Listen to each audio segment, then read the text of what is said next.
Polk City, Iowa. Third inning, Iowa down 2-1, but they tie it here in Portland, Oregon. Later in the inning, Micaiah Hauge would end up hitting a ground ball to short. It would be bobbled.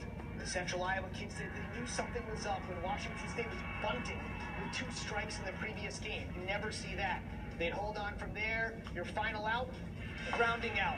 Comeuppance, yep, they got some, did Washington. Central Iowa wins.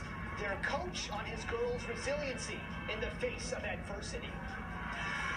We had a lot of momentum, I thought, and we had a lot of adrenaline pumping, and it came out in how we played. We made a few mistakes, but we were able to get the job done, and the girls overcame it with a lot of integrity and a lot of character. We've been playing a little flat out here, even though we have had some wins, and this has been a little bit of a momentum and adrenaline boost, and I think we're playing better than we've played through our whole journey from state to regionals to here. I think we're as up as we can be. What a mix of emotions for them. Now, this is the statement from the Snohomish Little League on the tanking allegations. Quote, our coach was faced with a decision that, in the bubble of intense competition, appeared to him to be in the best interest of our team. In hindsight, it's very likely he would have made a different choice. Though the decision that Coach Miller made did not violate the letter of the rules, I can see abundant evidence that it was not in line with the spirit of the game. Indeed, character, courage, and loyalty would not jive with what they tried. Crazy, crazy story. Polk City, Iowa, by virtue of that win, they're playing right now on ESPN 2 against Warwick, Rhode Island. If you want to check it out, our Alex Corey here, former major leaguer, competitive, whether it's baseball or softball, as a kid, like these girls, or as a pro.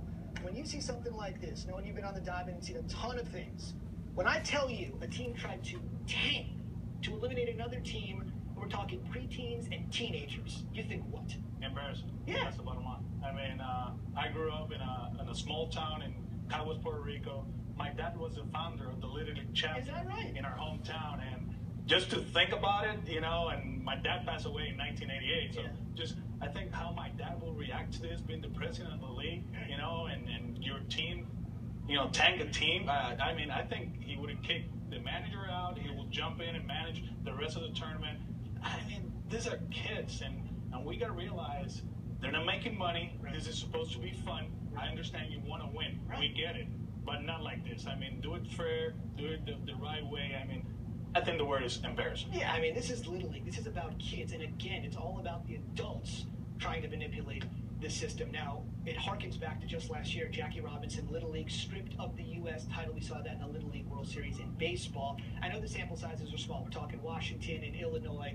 But they were on huge stages, so we got to talk about this. If anything needs to be done, you said your father was a former administrator, your late father. If there's anything that could be done, what do you think Little League should do or say to all the umbrella organizations about this? Well, it's so tough because you have different organizations. Sometimes, you know, in the summer, these kids play for different clubs, and all of a sudden you get them all together because at the end you want to have the best team to be the champion.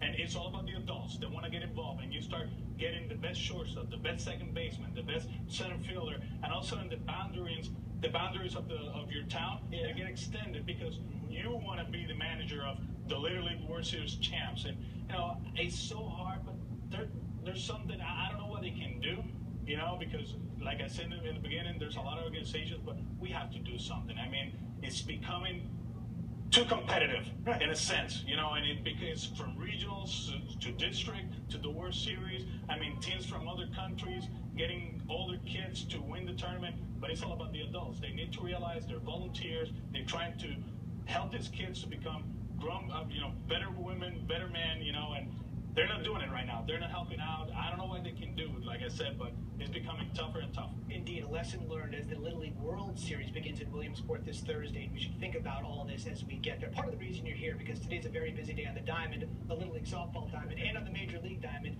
Everything happening, first pitch here and moments from now in these games, we assume.